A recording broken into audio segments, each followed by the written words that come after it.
നിങ്ങളുടെ favourite shows ഇനി ഒരിക്കലും മിസ്സാവില്ല. ഇപ്പോൾ C5 കാണും നിങ്ങളുടെ ഫേവറേറ്റ് ഷോസ് തികച്ചും സൗജന്യമായി. സോ ഋതിക ആൻഡ് രാജു എന്ന പൊതു ശത്രുക്കൾക്ക് വേണ്ടി നമ്മൾ ഒരുമിക്കുന്നു. അംബിക മേഡം, അംബിക മേഡം എന്താ അവിടെ നോക്കുന്നേ?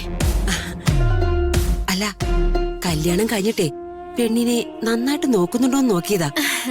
അതെ, ഈ ജനലിലൂടെ ഒളിഞ്ഞു നോക്കിയിട്ടാണോ നന്നായിട്ട് നോക്കുന്നുണ്ടോ നോക്കുന്നേ?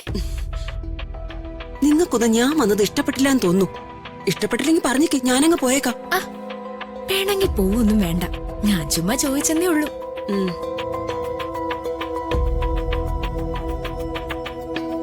മാഡം ഒരു മിനിറ്റ്. മാഡം സത്യത്തില് നല്ല മനസ്സോടുകൂടി തന്നെയാണോ ഈ പൂജയിൽ പങ്കെടുക്കാൻ വന്നത്? അതെന്താ നീ അങ്ങനെ ചോദിക്കാൻ? ഇപ്പൊ ഞാനാണ് മാഡത്തിന്റെ സ്ഥാനത്തെന്ന് വിചാരിക്ക. എന്റെ മകന് വേണ്ടി കണ്ടെത്തിയ പെണ്ണിനെ വേറൊരുത്തൻ പ്രേമിച്ച് കല്യാണത്തിന്റെ അന്ന് തട്ടിക്കൊണ്ടുപോയി. എന്നിട്ട് എന്നെ വന്ന് കണ്ട് ഇന്ന് പൂജയാണ്, പങ്കെടുക്കാൻ വരണോന്നൊക്കെ പറഞ്ഞ ഞാൻ ഇവിടെ വന്ന് ഈ പൂജയെ മാറണോ എല്ലാം അലങ്കോലപ്പെടുത്തുകയുള്ളൂ അല്ലേ? പക്ഷേ മാഡം വന്നത് എന്നെ ശരിക്കും അത്ഭുതപ്പെടുത്തി. സഹോദരന്റെ മോൾക്ക് കൈ നിറയെ സമ്മാനങ്ങളുമായിട്ട്. സത്യം പറ, ഈ പൂജ കൊളവാക്കണമെന്നുള്ള ഉദ്ദേശത്തോടെയല്ലേ മാഡം വന്നത്? മടിക്കണ്ട, പറഞ്ഞോളൂ. ഞാൻ ആരോടും പറയാൻ പോകുന്നില്ല. മാഡത്തിന് പോലെ തന്നെ തുല്യ ദുഃഖിതയാണ് ഞാനും. ഇന്നലെ മാഡത്തിന്റെ മകനുമായി ഋതികയുടെ കല്യാണം നടന്നിരുന്നെങ്കിൽ ഇവിടെ ശ്രീയുടെ കല്യാണവും അടുത്ത ആഴ്ച എന്റെ രാജുവിന്റെയും കല്യാണവും നടന്നേനെ. ഓഹോ, ഇതിനിടയ്ക്ക് ഇങ്ങനെയൊരു കുഴപ്പമുണ്ടോ? ഉണ്ട് മാഡം. കാലങ്ങളായിട്ട് ഞാൻ കാത്തിരുന്ന ദിവസമായിരുന്നു അത്. പക്ഷേ അതിലേക്ക് എത്താൻ മാത്രം എനിക്ക് യോഗം ഉണ്ടായിരുന്നില്ല. ഓ, അപ്പോ അവൻ നിന്നെ ചതിച്ചിട്ടാണ് അവളെ കെട്ടിയത്? അതെ. പക്ഷേ അവളെ രാജുവിന്റെ കൂടെ ജീവിക്കാൻ ഞാൻ സമ്മതിക്കില്ല. സ്വസ്ഥത കൊടുക്കില്ല ഞാൻ. എന്നെങ്കിലും ഒരിക്കൽ അവളെ ഞാൻ ഇവിടുന്ന് ഓടിക്കും. എന്നിട്ട് രാജുവിനെ സ്വന്തമാക്കും. മാഡം വിചാരിക്കുന്നുണ്ടാവും ഈ ലോകത്ത് വേറെ ആമ്പിള്ളേരില്ലാഞ്ഞിട്ടാണോ ഞാൻ രാജുവിന്റെ പിറകെ നടക്കുന്നതെന്ന്. ശരിയാണ്, വേറെ ആണുങ്ങളുണ്ട്. രാജുവിനേക്കാൾ കഴിവും യോഗ്യതയുള്ള ആളുകളുണ്ട്. പക്ഷേ ഇതെന്റെ വാശിയ. മോഹൻ തന്ന് എന്നെ പറ്റിച്ചതിനുള്ള വാശി. മിടുക്കി. ഞാൻ കരുതിയില്ല അവൾക്കെതിരെ നിൽക്കാൻ ഇവിടെ ആളുകൾ ഉണ്ടാവുമെന്ന്. എനിക്കിപ്പോ സമാധാനമായി. നിനക്ക് നിന്റെ രാജുവിനെ കിട്ടണമെന്ന് ആഗ്രഹമുള്ളതുപോലെ എന്റെ മോൻ ദീപകിന് ഋതികയെയും തിരിച്ചു കിട്ടണം. അതെന്റെയും ഒരു വാശിയാ. ആ ഒരു ബന്ധം ഞാൻ ഒരുപാട് കൊതിച്ചതാ.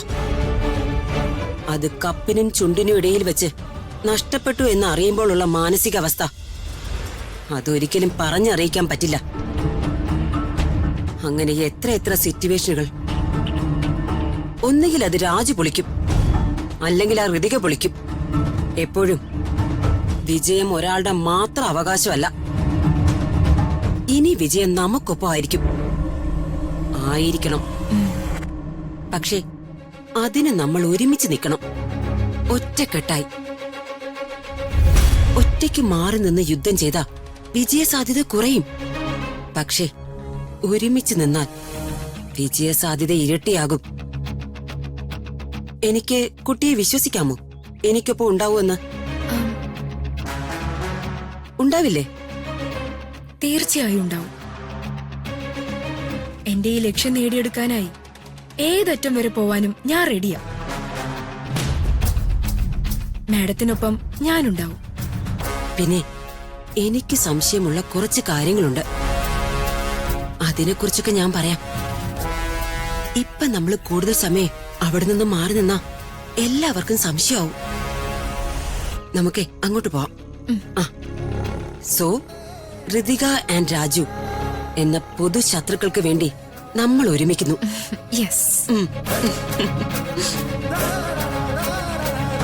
അകത്തേക്ക് അവര് പോയിട്ട് കുറെ നേരമായല്ലോ, ഇതുവരെ കാണുന്നില്ലല്ലോ. ഇനി എന്തേലും? ഞാൻ പോയി നോക്കാമേ. വേണ്ട, അവര് മനസ്സുരുകി പ്രാർത്ഥിക്കായിരിക്കും. പ്രാർത്ഥിക്കട്ടെ. ഉള്ളിലെ വിഷമവും സങ്കടവും സമസ്ത അപരാധങ്ങളും പറഞ്ഞ് ഭഗവാന്റെ മുന്നിൽ പ്രാർത്ഥിച്ച് വിളക്ക് കൊളുത്തിയാൽ ഐശ്വര്യ അച്ചട്ടാ. പൂജയ്ക്കും അത് ഗുണം ചെയ്യും.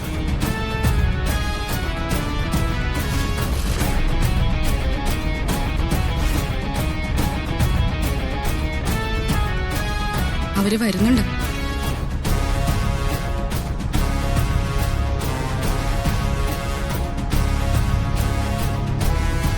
നിന്റെ വിവാഹ സൂക്ത പൂജ ഞാനിന്ന് കൊളാക്കൂടി. നിനക്കെന്നെ അറിയില്ല.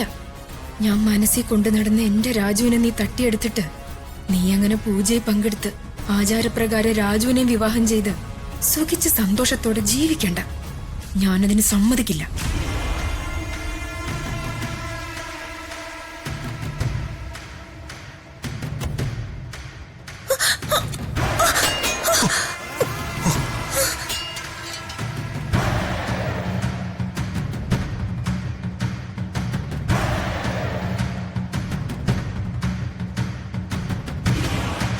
അപശകനമാണല്ലോ.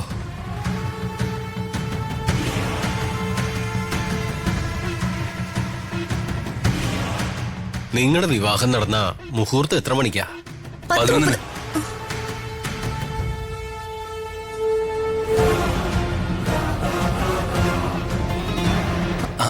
അതായത് 10:30-നും 11-നും ഇടയ്ക്കാ. ഏത് ക്ഷേത്രത്തിൽ വെച്ചാ നടന്നേ? ശ്രീകൃഷ്ണ സ്വാമി.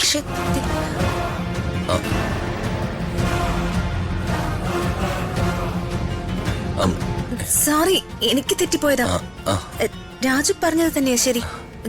ഞാൻ ആ സമയത്ത് വല്ലാത്തൊരു മാനസിക അവസ്ഥയിലായിരുന്നു. എനിക്ക് ചുറ്റും എന്തൊക്കെയാ നടക്കുന്നതെന്ന് എനിക്ക് ഓർമ്മയില്ലായിരുന്നു. മനസ്സിൽ മുഴുവൻ അച്ഛനെ ഞാൻ ചതിച്ചല്ലോ എന്ന ചിന്ത മാത്രമായിരുന്നു. നീ ചതിച്ചത് അവനെ മാത്രമല്ലടി, എന്നെയും എന്റെ മോനെയും കൂടിയാ. അന്ന് രാവിലെ ഞാൻ രാജുവിനെ വിളിച്ചു. രാജു എന്നെ കാണാൻ വന്നു. രാജുവിനെ കണ്ടപ്പോ ഞാൻ പറഞ്ഞു, എനിക്കിനിയും പിടിച്ചു നിൽക്കാനാവില്ല. എന്റെ മനസ്സിൽ രാജു മാത്രമേ ഉള്ളൂന്ന്. കുറെ സംസാരിച്ച് കൺവിൻസ് ചെയ്തപ്പോ രാജു എന്നെ ഇഷ്ടാണെന്ന് പറഞ്ഞു. ഇത്രയും നാൾ അത് പറയാതിരുന്നതിന് രാജു എന്നോട് ക്ഷമയും ചോദിച്ചു. ഇപ്പോഴും എന്നോട് ഇഷ്ടമുണ്ടെങ്കിൽ നമുക്ക് കല്യാണം കഴിക്കാന്ന് പറഞ്ഞു.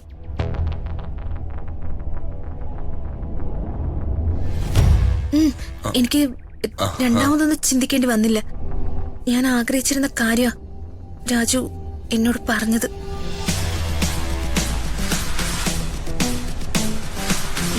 ഞാൻ അപ്പൊ തന്നെ സമ്മതിച്ചു. ഇവിടെ അടുത്തൊരു ക്ഷേത്രമുണ്ട്, അവിടെ പോയി കല്യാണം കഴിക്കാന്ന് പറഞ്ഞു. അങ്ങനെയാ ഞങ്ങൾ അവിടെ പോയി കല്യാണം കഴിച്ചത്.